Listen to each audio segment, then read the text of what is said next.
We're here today. I have Suzanne here. She is a motivational certified coach. She's here to talk to us and motivate us to be more positive. Woohoo! So let's get going. Here's Gail. Thank you. Hi, everybody. It's so nice to be here. I have to be in my correct squares here. I first off want to apologize for last time. I wrote it down wrong in my calendar. For those of you who were here last time and I didn't show up, I'm so sorry. And today I was behind a tractor trailer truck, so 3 minutes late. What's that? Yeah, kind of. Yeah, I guess I am. But I'm here and I'm so glad you're here also. So I'm from the western part of the state. I live in Charlton. I don't know if any of you have ever heard of Charlton, Mass, outside of Sturbridge. And a few years ago, in 2013, I decided to write my first book. I am not a famous author. I am not. That's not what I intended to do for my life. But my mother died suddenly a year or so beforehand, and I realized how short life really is. And we all know that. We all know how short life is. And I had a pretty rough childhood. I had an alcoholic mother, bullied all through my early years, through high school, sexually abused at a young age, a lot of rejection. And I never thought my life would be a nice life. I always thought it would be a less than kind of life. And over time, after a painful divorce in my 30s, I learned a lot about life and about how those little things in life can make a huge difference. So after my mother died, I wrote this little book. It's called It's in the Little Things by me. And what was a little crazy about it is I live near an alpaca farm. I'm a country girl, so I'm not a big city girl. I don't know anybody famous. And the book just skyrocketed. It went 73 on the Amazon bestseller list. And it was kind of crazy to me because I think I poured my heart and soul into the book. And there's some hard parts in it. There's some happy parts. I have a crazy sense of humor, so the crazy sense of humor is in there too. And I think it resonated with people, just that the little things that they can do and can make a change in their life can make a huge difference on their happiness level, on how they relate to other people, their relationships.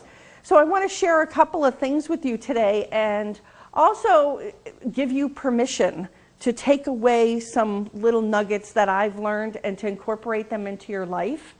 And especially as there's a lot of women in the room. Some of the women, because I'm a woman, I can speak from a woman's perspective, but just, give ourselves permission to do these things. So I'd like to just, talk to you a little bit about some things that really made a change in my life.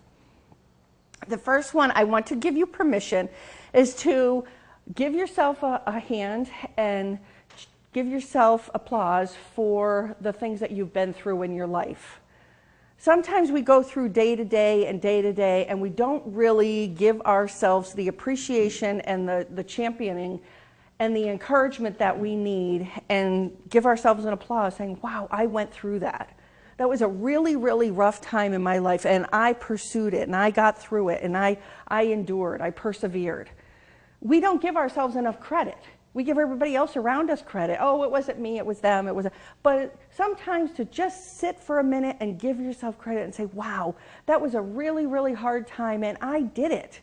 And give yourself a little credit and say, I did it and this is awesome, and if I did that, I can do anything. I can persevere. It's very important to acknowledge those things with yourself, because I think we are really hard on ourselves. Does anybody think we're hard on ourselves sometimes? Right, we expect so much from ourselves and not nearly as much from other people. And another thing I would love to give you permission to do is to ask for help. Last year, my dad passed away, and he was like the closest thing I ever had in my life. So it was a very hard thing to go through. And he and my stepmother had cancer at the same time. And as his child, as their child, I wanted to help them.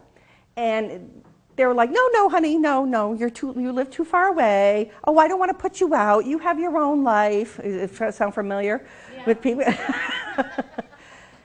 And they were both going through cancer. They were both going through chemo. They were both going through radiation. It was horrible. And they were in their 80s.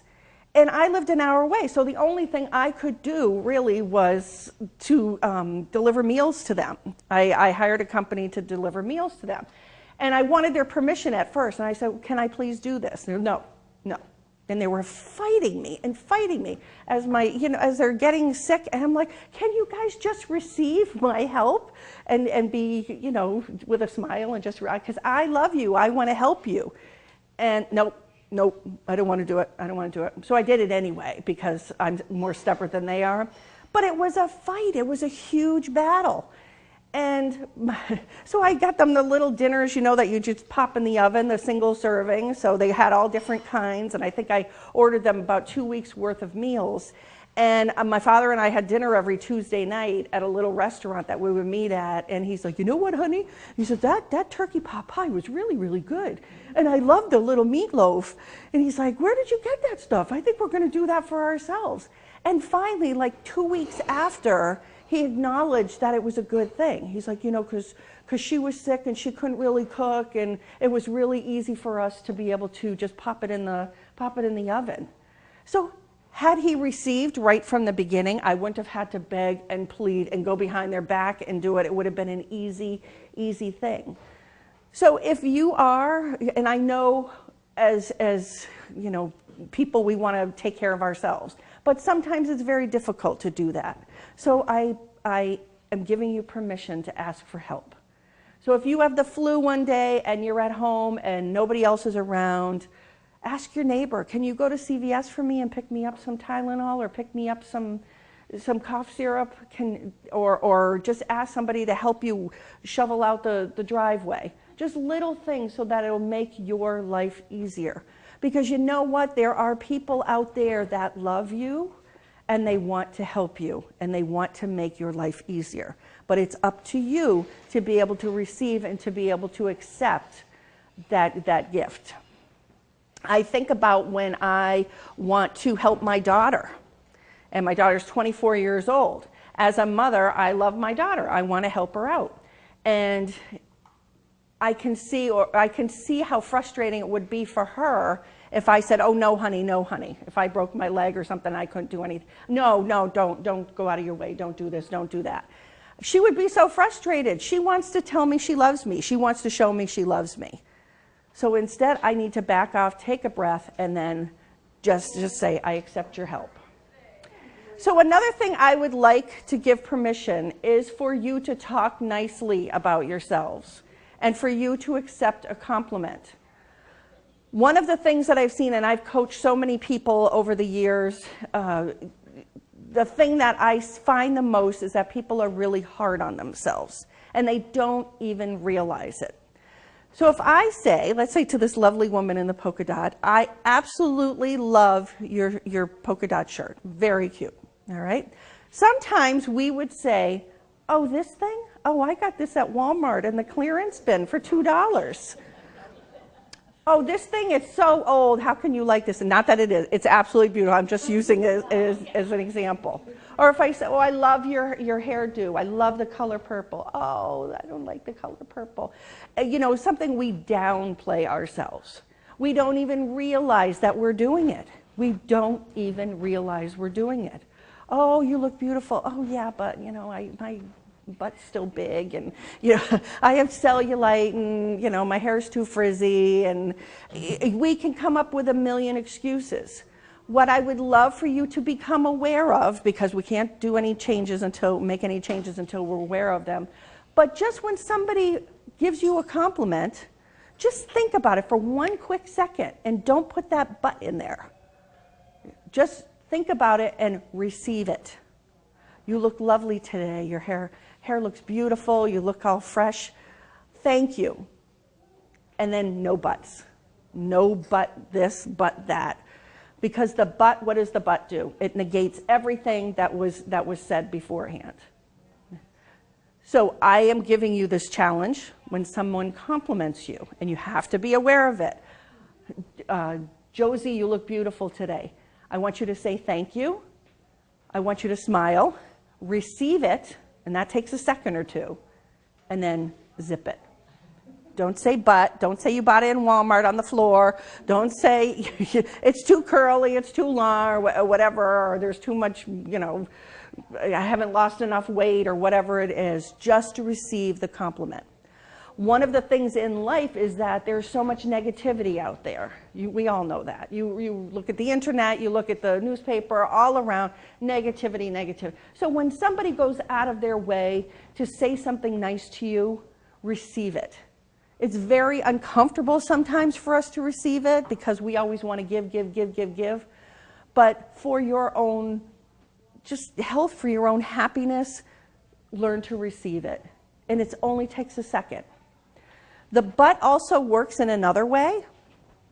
If you are talking to someone and you're like, wow, you did a great job out there on your Little League game, but you shouldn't have swung at that last pitch. All A's on your report card except one B, but you got that B. Why did you get that B? Sometimes our focus goes on the negative when we are trying to give a compliment. So what I would encourage you to do also is when we're giving a compliment, especially to a child, to a grandchild, a child, to save the buts for later. Say if they did a great job on their report card and they got one B or one C and all A's, that's wonderful. Honey, you did a great job. And then maybe at a later time say, hey, you got that C in math. Let's try to work at it a little bit.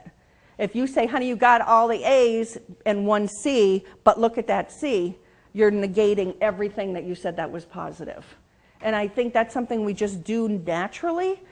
But as, the way to build relationships, the way to make people feel better is to probably have the negative conversation on its own and then have the positive conversation. You guys know what I'm talking about? And it just flies out of our mouth. It just flies out of our mouth without even thinking. And sometimes just to be aware of it, like, you know what, I'm not going to say anything that they struck out at the last inning or that they didn't have a good oral report because they weren't talking loud enough, something like that. Just refrain from saying that so they just know, wow, you're proud of me for this particular thing that I did, and then we'll work on that. All right? Oh, interesting, huh? I'm like the person that just like digs into these little teeny weeny things in our lives that may just, make a huge difference in someone else's life. I want to also give you permission to accept and love all of yourself. So if you have those lovely bat wing arms, love them because they help you carry groceries up the stairs. They help you push a carriage. They help you carry anything that you want to carry. We are so hard on ourselves, and we may have 99% perfection in our bodies and our personalities, but that one thing that just bugs us, we just zone in on. Why is that?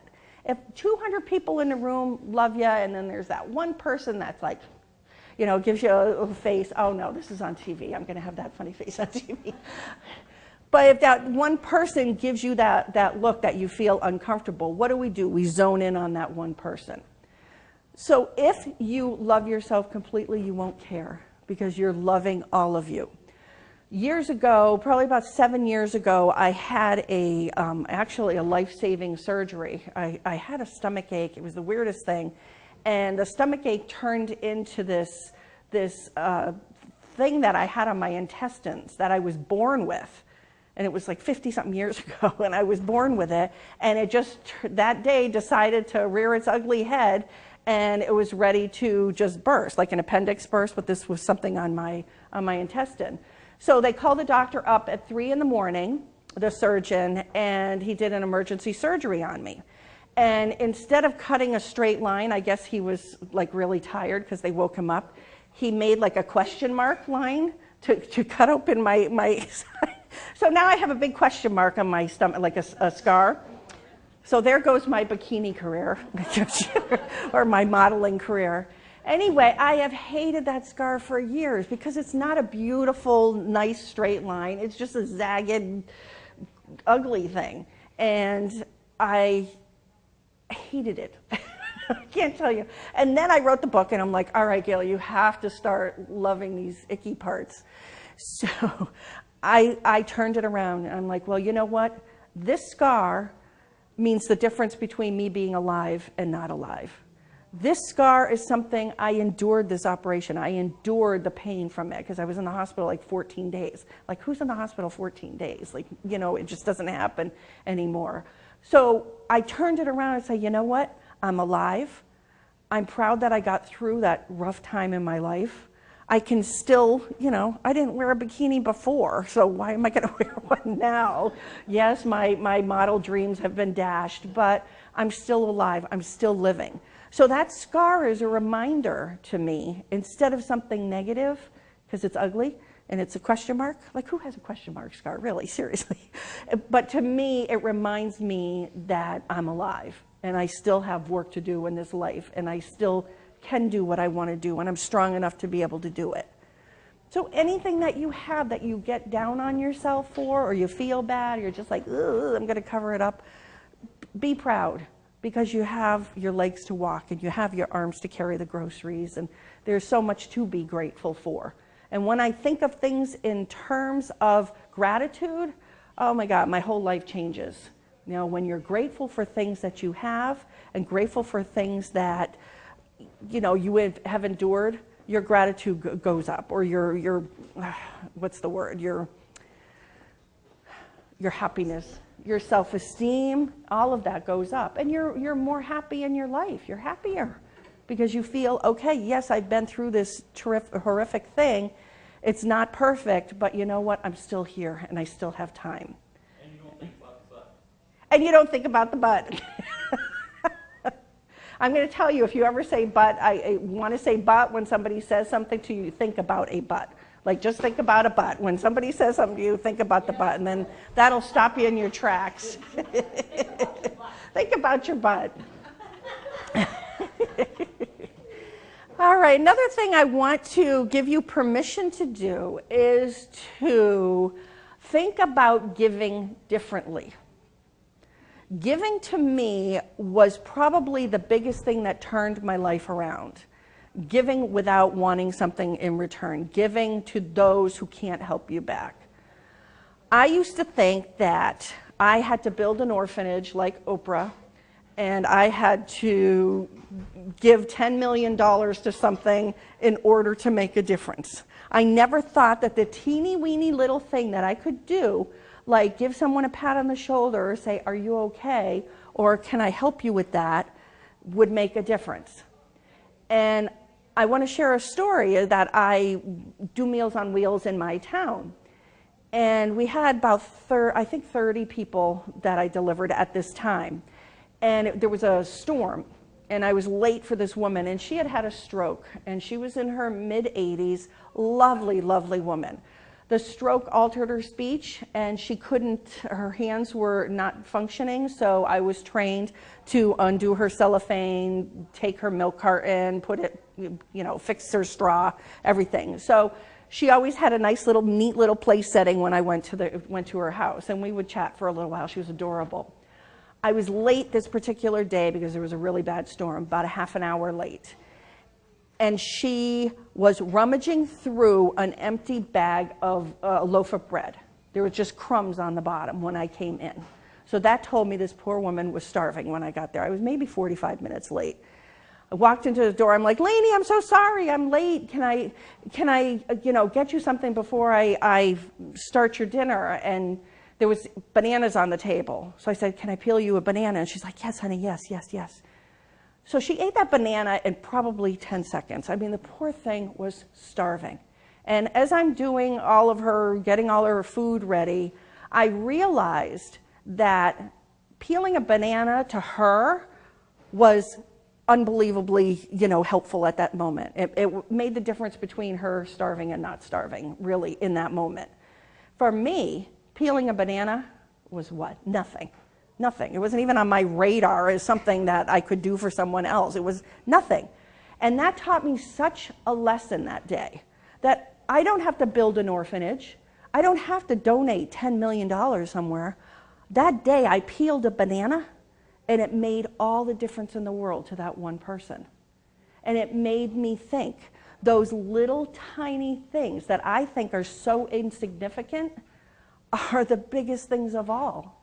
That smile that you can give someone, that word of encouragement that you can give someone, that little email or phone call that you can, show up with, makes all the difference in the world. Because people, you don't know what they're going through. We all don't know that. We all wish at some point in our lives, wow, I wish somebody would have called me then. I wish somebody would have extended an olive branch, something.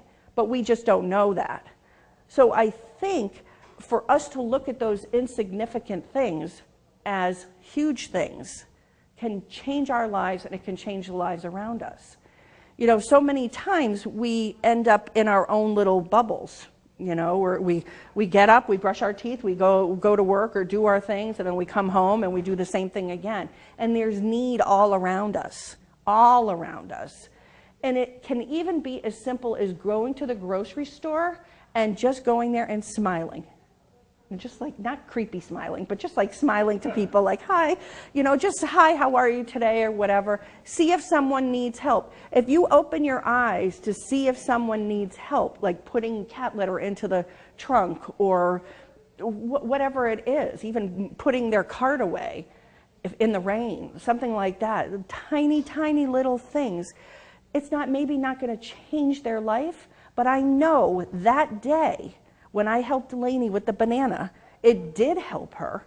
It did make her feel better. She knew someone was there looking after her.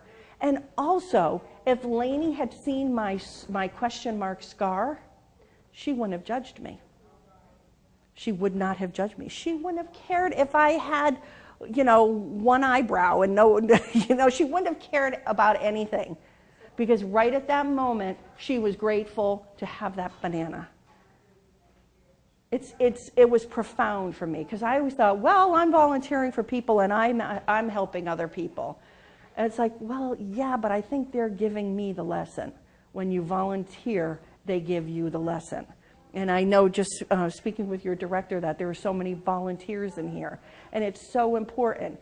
And I give you permission, or I encourage you to step out one step further than actually volunteering, just in your everyday life. Think about, well, who can I reach out to?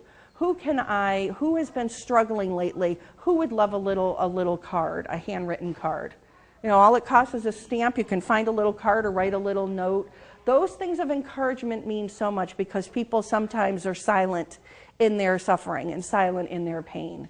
And to have one person reach out to say, I'm thinking about you and I care, and I'm actually taking the action to show you this, that can mean so much. And we all know that, because we've all experienced that. So another thing I'd like to give you permission to, and this is a biggie, is to let go. If you are thinking about something that happened on March 1st at 6:33 p.m. in 1979, and when you think about it, it gets you angry, and it gets you all irritated and mad, and you go right back there, how many years ago, 40 years ago, to that same situation that happened. What happens to you?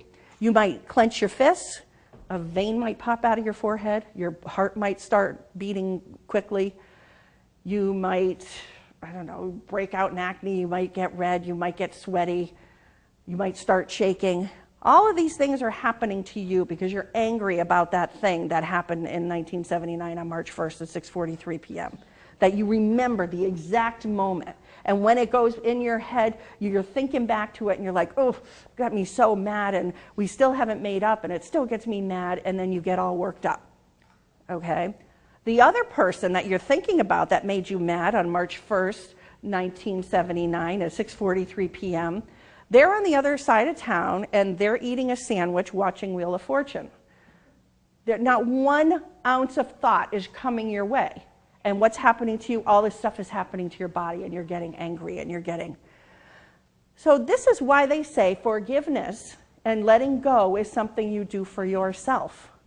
Because at that moment, That thing that happened in 1979 on March 1st at 6:43 p.m., that thing is not affecting the person that actually did something to you. That is affecting you. So it's got its chains on you, that situation. So letting go is just cutting those chains so that they can eat their sandwich and watch Jeopardy or watch Wheel of Fortune, and you can be free from it, and free from the pain, and free from the clenching, free from the racing heartbeat, all of that stuff. Letting go is not letting the other person off the hook. I always thought it was, well, if I let go, then I'm forgiving them for being mean to me, and I'm forgiving them for not being nice. No, forgiveness is a gift you give to yourself. It's a hard thing to do because it wasn't right. What they did wasn't right.